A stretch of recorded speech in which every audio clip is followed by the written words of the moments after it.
Hi, welcome to One Word a Day. I'm Sophie, your pilot into the universe of Chinese. We are going to continue our journey, but today is a special edition as we're going to talk about some cultural phenomenon. It is about movie Interstellar. I just watched it. It's still fresh and steaming in my head. And I just have the urge to share what I think about it. And I have three takeaways. I'm going to tie it with the perspective from the Chinese, the episodes we covered before. So there's something, cross-culturally valid.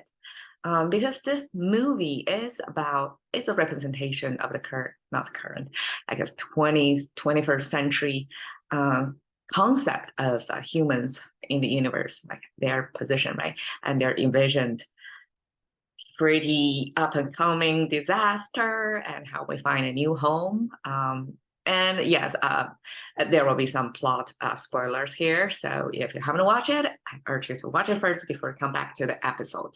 Okay, so these here are some of the posters from the movie and representing, at least here, 3 planets that the main character, same guy, well, not this, but that guy stay in the craft over there, but set his foot on the 3 planets. You can see very different conditions. And the first takeaway is about the concept of they versus us. And this is the revelation that the main character, Cooper, had toward the end of the film. Because at the beginning of the mission, when he signed up for this mission to fly out to space to save the planet or find the habitable location, the concept is they, whoever is out there, sending us the message and create this wormhole for quick interstellar travel. But he eventually, when he get to the singularity, which is described here in this scene, that he realized it's actually us. It's not anybody else that's sending us that message, because he, right there in a singularity world where it's almost like the world collapsed on him, at the same time expand to infinity in both of time and space. He can reach out to any point of time and space in universe, so to speak, that one magical spot. So here he's standing behind the bookshelf in the bedroom of his daughter Murphy's. So he's standing literally behind the wall, and these probably representing different time, right? And that's him who is sending the message to make the idea that, so to speak, that the code of the universe over to Murphy, who then can solve the mystery, how to get people out of there, right? So at a point, he realized it's not them, it's us. Well, I should say them versus us. But the concept here in Chinese is 他们 versus 我们, because it's a collective, right? It's not individual. But I want to show the difference here of 他 and 我. Okay. In Chinese, this character split into the left means person. So this is the basic Chinese icon. Looks like this, right? We also have this form of person. So that means just 2-legged, standing up, walking being. This is person symbol. And this, in Chinese, it means yes, and or also. So a little bit of concept, abstract concept, but combined together, that means the recognition of what's considered the other or them. They are also human. So human here is the underlying common shared trait. It's recognizing them as kind of a similar category. And this is like recognizing, yes, they are also people, but they come from different culture or living conditions. So they think, behave, at least on the surface level, different from us. But fundamentally, something like toward the core, like we're both standing on 2 legs beings that's making a living somewhere, right? Okay, so that's the them concept. And here, 我 is one of the first person referrals, pronouns about me, right? Myself. And this concept came from weaponry image, like looks like this. You see a lot of pointy edges over there because it is a killing device back then. So this is the self-referral of foot soldiers who are referring themselves as one of the part of the army. So it's individual in a collection of their group who sharing the same mission, or they came from the same tribe, things like that. So you can see this is kind of divisive in today's term, like me versus other, and me at war with the other, me fully armed so that I can defend my values, my country against the other. So this is a separation, and this is the unition or integration as recognizing they are also like fundamentally similar to us. So these are the two forces represented in the two characters of how you view, is it the other or is part of us? So in the movie, the touching point is finally he got into that infinity place called a singularity, and he realized it's not them, it's us. Because eventually just imagine us versus them is all relative. Us versus them, it depends on how you scale things or how you scope the mission you're on, right? Or the value system you're on. It could be, between tribes, between families, tribes, countries, continents, and then everybody on this planet, whichever side you're on, right? Whichever latitude, longitude you're on at that particular point, and that particular point have a particular climate conditions, geographic features, and agriculture, and all that tied to that forms the localized behavior, thinking mindset. So depends on how you think. And this movie, Interstellar, talks about this cross-universe transportation to find a new location. And when this human representative or adventurer got to this place of singularity, realized it's not them, it's us, it's the expansion of the consciousness or the expansion of the domain of them versus us. It's expand basically all conscious beings in the universe. It's not just earthlings, because Earth, by that scope, is a part of the whole universe. So if you're thinking, become a universalist, not even globalist, if you're a universalist, your thinking would shift. So instead of Earth people, Earthlings versus aliens, at that moment you realize it's us. It has always been us who's sending a message, because it's as a universalist, any member, any conscious beings in there would be us. Okay, so that's the first takeaway, and I tie it to this episode, the one we talk about Matrix, because in that movie, one key concept is,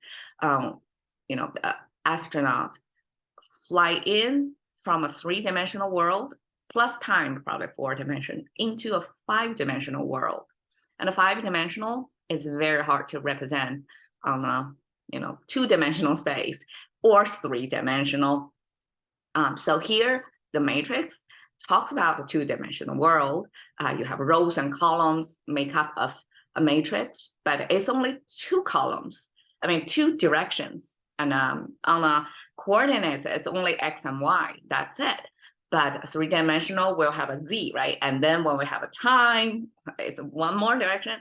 So we talked a little bit about that, and over there is representing by army, underground army of the first emperor in China, and that formation of army by rows and columns is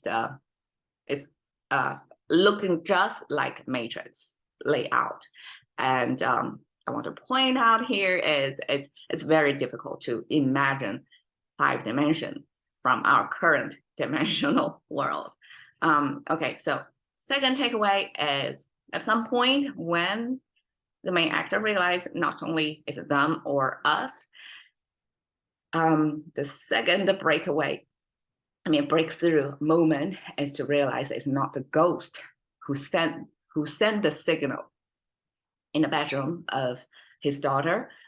It's not a ghost, it's gravity. It's gravity intentionally because gravity is the only world, I guess, trans-dimensional universal language, according to the theory here in this movie, that you cannot really reach out, that you cannot like break through the bookshelf to get into your own earthly world. You cannot do that. You're still in your own dimension. It's dimensionally different. It's not transferable directly, but the only way you can reach out to a 3-dimensional world from a 5-dimensional world is to use gravity. So he eventually was able to send some code, Morse, rely on a binary coding system. Okay, so here I want to share the concept of Ling and Li. So Ling is talking about this ghost. Similar concept, but probably a little bit different. It came from 3 parts, as you can see. The bottom is stack or stringed together jade. So jade in ancient time is a way of exchange, as a currency exchange. So it's something valuable. And then in the middle, 3 boxes with up to the corners is a smiling faces. That's how I vision it. It represents speaking or singing or something coming from humans. So humans have something to say at the moment. And then the top symbol is the rain icon, which consists of the sky and then kind of a connecting pole from something falling from the sky, that means. And here's a space below the sky, and we have raindrops in the middle. So the rain and like a chorus of people saying something, and then the jade, the valued currency or treasures back then. So the whole image is this chorus of priests or prayers. They send the jade as offering to the divine as exchange for rain, for favorable weather, for harvesting. So in agriculture society, harvesting is the biggest #1 issue, right, in the world, and in time of like a dry year or something. So somebody have to do something. So came up with this kind of a communication with the divine. And this is the original concept from the divine. It's the rain represents natural factors that's out of your control. You cannot tell when it's to rain, right? It's not a sprinkler, basically. But here it's like in exchange for such favorable weather conditions, we offer you the jade that's valuable for humans. So that's the concept of ghost, or the divine communication concept from Chinese. And then gravity, we have yin li. So I want to emphasize this li concept. Li came from this almost like a raking image icon, because farming was major activity back then, and whoever has good tools and putting a lot of the tool also represent the power, the muscle power that's using the tool. That's the #1 production activity back then. And I want to say here, the emphasis is the efforts, like human efforts or the force that's within your control.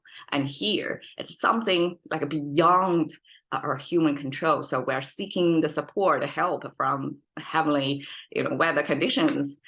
So there we have a contrast over here. So we have Youling is Chinese ghost, and Yin Li is gravity. Okay, and here the picture talks about the gravity heavy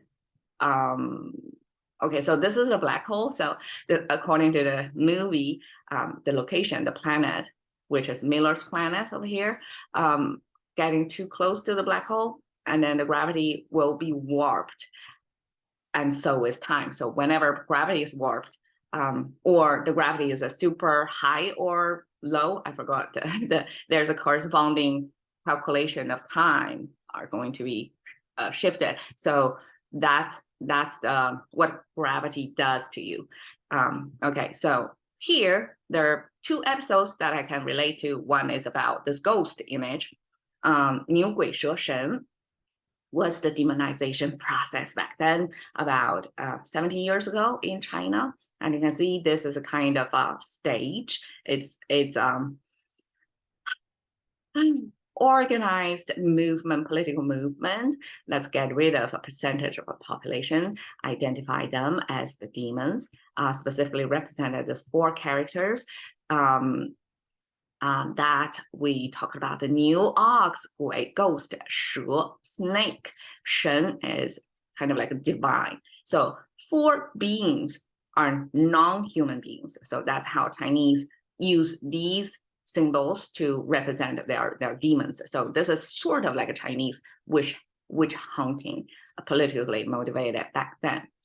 And another episode we talked about influential of as if as the dancer swing out like a wide wingspan. This is wider than your arm's wingspan, right? Because you're elongated by this long sleeves.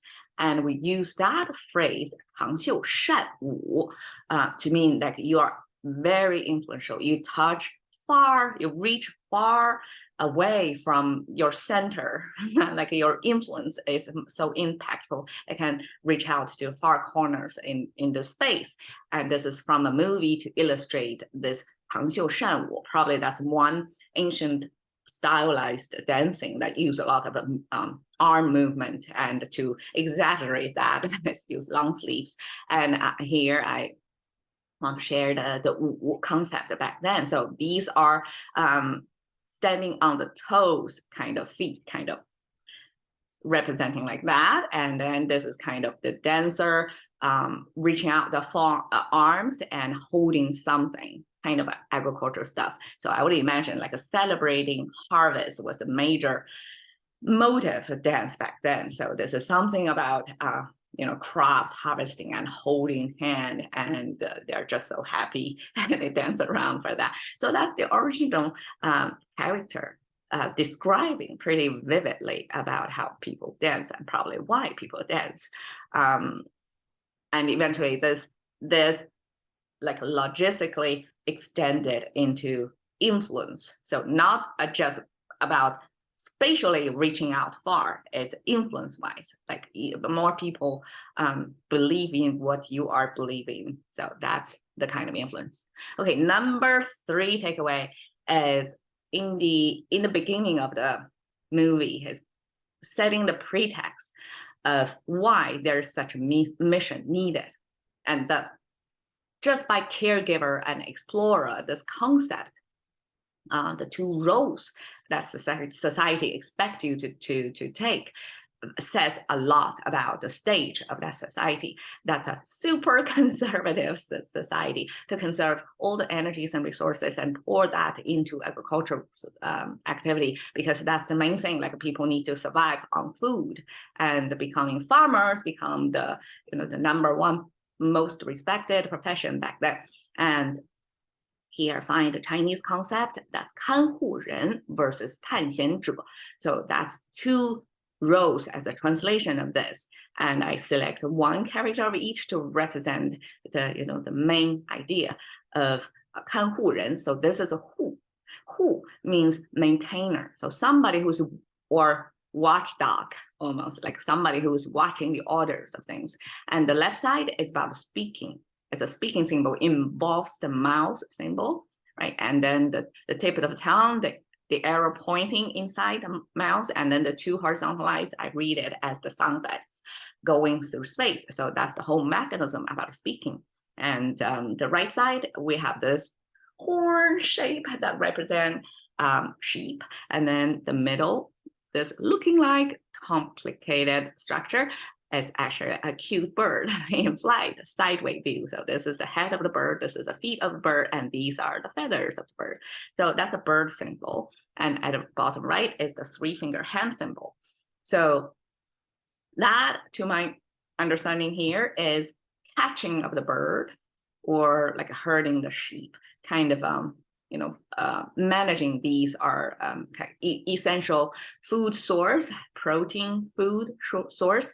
So must be transited from the hunter-gatherer society to agriculture society. So the meat security is still like a big issue, right? Either you can farm meat somehow, but capturing the meat, or especially birds, you probably, well, besides chicken, probably cannot capture, have any other sort of flying things that you can eat, you can lay your hands on, right? But the right way to herd sheep or catch bird with your hand, right? Those knowledge were passed generations down. I mean, no YouTube back then, right? So your knowledge passed down probably from your parents. So that knowledge is kind of a fossilated, like that becomes the known, and that becomes the best practice. Any behavior that's kind of venture out of the traditional way of doing things are going to be, by somebody who is speaking, tell you, no, that's not the right way. Do this. This has always been how things are done.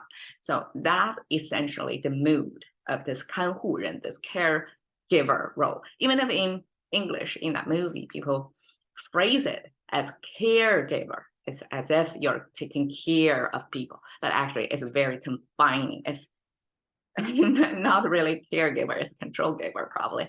It's more like you cannot do realize your full potential or explore, be an explorer. You are not encouraged to do that at all. You just take care of business day to day, to feed, hand to mouth activity. That's all. So that's the 护.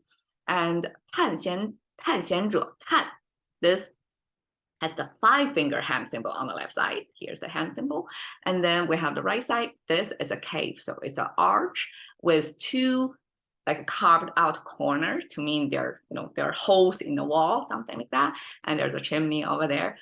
So this is our cave image. And then the bottom is fire. And then this is 3-finger hand symbol, small over there. So something the hand touches the fire. I mean, even if it's flipped, but just imagine holding a torch going deep into the cave. And that's just represent the most commonly seen form of exploration, basically going into the dark, the unknown. You don't know exactly what animals, beasts in there, but you venture into it. So that's the 探险者, the 探. And the 探 there by the hand symbol, and 护 by the speaking symbol, just forms such a contrast of this is people who are talking, this is people who are doing, and it's the people who are doing who takes the risk of, I mean, the worst scenario is meet a beast and got eaten, right? Lost your life.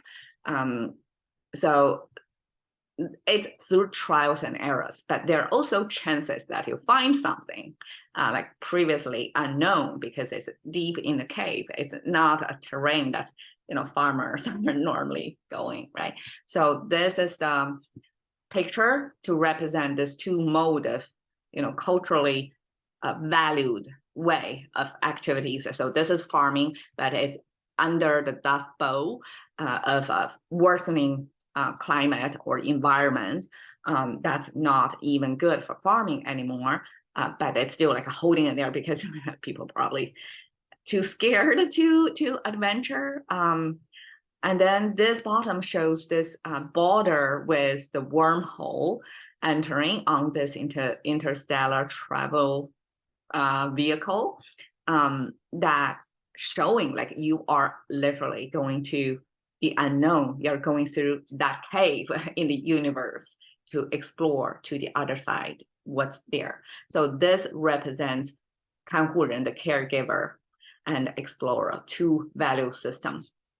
And here is the episode that last year we talked about this in season 1 of 野外求生 about the survival skill in the wilderness.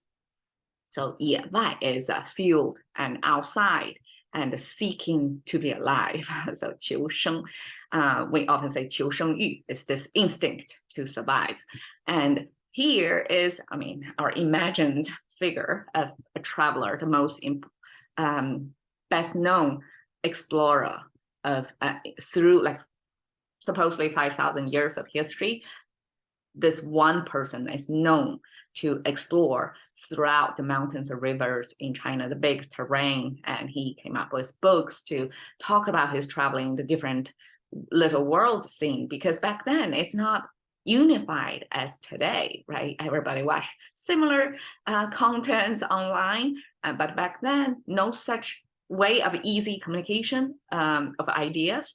So he traveled on foot to different parts of China, different regions and different weathers, and eating different food and have to survive in the wilderness for sure. So this represents, say, the explorer.